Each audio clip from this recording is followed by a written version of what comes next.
Hello दोस्तों, एक बार फिर से आप सभी लोगों का स्वागत है मेरे teaching platform the Sahil academy पर। और मैं हूं साहिल गुप्ता। तो दोस्तों, आज के इस क्लास में हम लोग किसी टॉपिक का रट्टा नहीं मारने वाले हैं, बल्कि आज के इस क्लास में हम लोग इंग्लिश ग्रामर की जो नींव है, जो उसका बेस है, उसके बारे में पढ़ने वाले हैं और उसको सीखने वाले हैं। तो जैसा आप देख सकते हैं, आज का जो हमारा टॉपिक है पार्ट ऑफ स्पीच। तो आज के इस क्लास में हम लोग इसी पार्ट ऑफ स्पीच के बारे में जानेंगे कि पार्ट ऑफ स्पीच होता क्या है। इसको हम लोग बहुत ही इजी लैंग्वेज में, बहुत ही सरल भाषा में समझने की कोशिश करेंगे। तो यहाँ पर मैंने डेफिनेशन लिखा हुआ है। डेफिनेशन को देख सकते हैं है क्या कि a part of speech is just a name. मतलब जो पार्ट ऑफ स्पीच होता है वो एक नेम होता है। नेम किसका होता है? गिवन टू अ वर्ड, एक शब्द का। मतलब जब भी कोई सेंटेंस लिखा होता है तो लोग देखते हैं कि सेंटेंस में हम लोग बहुत सारे शब्द का, बहुत सारे वर्ड्स का यूज करते हैं। तो उन वर्ड्स को उस सेंटेंस में कोई ना कोई नाम दिया जाता है। तो यहाँ पर लिखा हुआ है। अब ये नाम क्या कैसे देते हैं? Based on it's job. मतलब इस नाम को कैसे देते हैं? इसके जॉब, अर्थात सेंटेंस में यह जो कार्य करता है उसके आधार पर, उसके बेसिस पर। तो आगे क्या कह रहा है?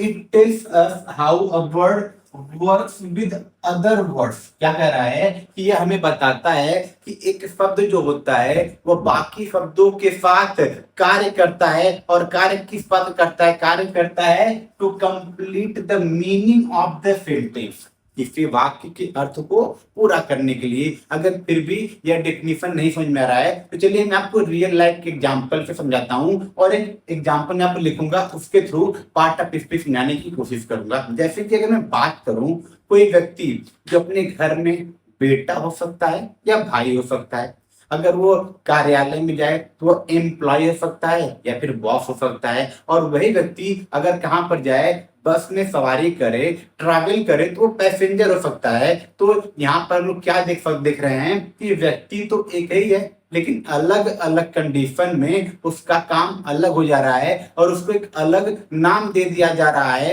तो ठीक इसी प्रकार से किसी वाक्य में जो शब्द होते हैं उनको उनके काम के आधार पे जो नाम दिया जाता है वही होता है पार्ट ऑफ स्पीच। एक बार फिर से मैं अगर पार्ट ऑफ स्पीच के बारे में एक सिंपल लैंग्वेज में बताऊं तो पार्ट ऑफ स्पीच क्या होता है? पार्ट ऑफ स्पीच किसी भी शब्द को दिया गया नाम होता है, और नाम देने का जो आधार होता है वो आधार यह होता है कि जो शब्द है वो किसी सेंटेंस में क्या काम कर रहा है। तो चलिए इसको एक एग्जांपल के थ्रू समझते हैं। अगर मैं एक एग्जांपल लिखूं यहाँ पर, तो राम स्कोल्ड गुड मार्क्स। यहाँ पर एक एग्जांपल है, एक पूरा सेंटेंस लिखा हुआ है। यहाँ पर सेंटेंस लिखा हुआ है हुर्रा राम स्कोर्ड गुड। यहाँ पर देखिए स्पेलिंग गलत हो गया है, गुड मार्क्स। ये पूरा सेंटेंस है। इस सेंटेंस हम लोग देखेंगे तो जो हुर्रे शब्द है ये क्या काम कर रहा है? ये खुशी के भाव को दिखा रहा है। और यहाँ पर राम क्या है? राम किसी व्यक्ति का नाम है। और स्कोर्ड क्या काम कर रहा है? स्कोर्ड एक क्रिया अर्थात एक वर्ब का काम कर रहा है। और जो गुड वर्ड है, गुड वर्ड क्या कर रहा है? इस मार्क्स की खूबी, विशेषता को बता रहा है। तो लोग ध्यान से देख सकते हैं इस सेंटेंस में जितने शब्द हैं उनका अलग अलग काम है, और अलग अलग काम के आधार पे इन शब्दों को एक अलग अलग कैटेगरी में बांटा भी गया है। तो इन्हीं काम के आधार पे जो पार्ट ऑफ स्पीच होते हैं इनके टोटल कितने भाग होते हैं? 8 भाग होते हैं। इनके 8 हिस्से होते हैं। अगर मैं उन हिस्सों की बात करूं तो इनमें जो पहला हिस्सा होता है, पहला होता है नाउन। पहला क्या होता है? नाउन होता है। जो दूसरा होता है उसको बोलते हैं प्रोनाउन। पहला नाउन जिसको हिंदी में कहते हैं संज्ञा, दूसरा है प्रोनाउन जिसको कहते हैं सर्वनाम। अगर तीसरे की बात करेंगे, तीसरा हमारा हो जाएगा एडजेक्टिव। तीसरा हमारा हो जाएगा एडजेक्टिव। चौथा हमारा हो जाएगा वर्ब। पांचवें की बात करेंगे, पांचवा हमारा हो जाएगा एडवर्ब। पांचवा हमारा क्या हो जाएगा? एडवर्ब हो जाएगा। और छठवें पार्ट ऑफ स्पीच की बात करेंगे वो हमारा हो जाएगा प्रीपोजिशन। छठवां क्या हो जाएगा? प्रीपोजिशन हो जाएगा। सातवें की बात करेंगे, सातवां हमारा हो जाएगा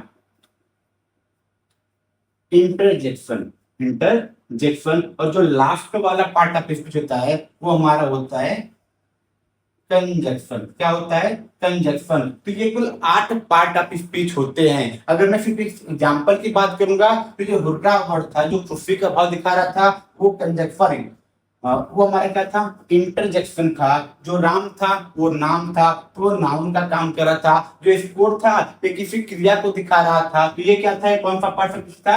ये वर्ब था। और जो गुड था ये मार्क्स की खूबी को बता रहा था, तो ये हमारा क्या था? ये हमारा एडजेक्टिव था। और जो मार्क्स है एडजेक्टिव इसकी विशेषता बता रहा था, और एडजेक्टिव सदैव नाउन या प्रोनाउन की विशेषता बताता है। और ये क्या, तो इसलिए क्या ये हो गया? ये हमारा हो गया सॉरी, ये हमारा नाउन हो गया। तो अर्थात हम लोग देख सकते हैं इस सेंटेंस में पांचों शब्द एक अलग अलग काम कर रहे हैं। अलग अलग काम करने की वजह से इनको अलग अलग हिस्सों में बांट दिया गया है। तो आई होप आज आपको समझ में आ गया होगा पार्ट ऑफ स्पीच होता क्या है। अगर यह वीडियो आपको पसंद आए तो आप कमेंट बॉक्स में अपना फीडबैक जरूर दीजिएगा। और रही बात इन 8 पार्ट्स ऑफ स्पीच की, इसको हम लोग एक एक करके अगली वीडियो में समझेंगे और इनके पूरे डिटेल को जानेंगे। तब तक के लिए पढ़ते रहिए। मिलते हैं नेक्स्ट वीडियो में। Thank you.